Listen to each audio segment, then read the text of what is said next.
The number of Australian school children smoking marijuana has jumped dramatically. A new study claims more than half of the nation's youths have tried the drug by their late teens.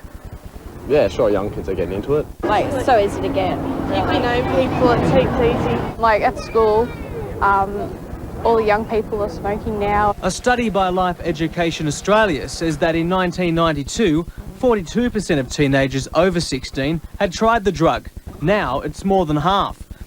Life Education's even more concerned about 12 to 16-year-old smokers. 5 years ago, 22%, now up to 33%. The very disturbing thing is that it's being tried at a younger and younger age, and it is often very damaging to the personality. The increase has forced the federal government to take action. It plans to distribute to schools facts about marijuana and its devastating effects. But there are concerns the recent nationwide debates on decriminalisation of marijuana may have heightened the appeal of the drug to teenagers. The amount of media space that is spent on saying it's all right and it should be decriminalised isn't being balanced by the information about the damaging effects it has. Experts are worried about marijuana's easy availability and the chance it will lead to harder drug use. But not all the teenagers they're worried about think it's a problem. I don't know, I reckon there was a lot around even when my parents were at school and that, so... Andrew Kirk, 10 News.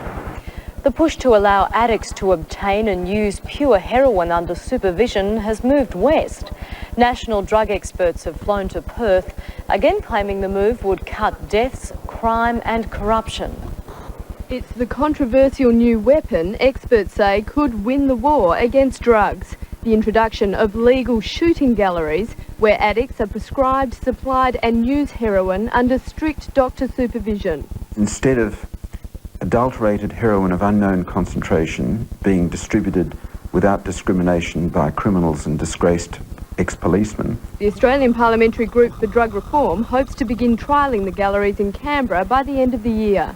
To assess whether or not there's a reduction in crime, an improvement in their health and a general improvement in the health of the community. We're now losing one drug user in Australia from overdose every 16 hours, and there's every hour in Australia another drug user gets infected with hepatitis C.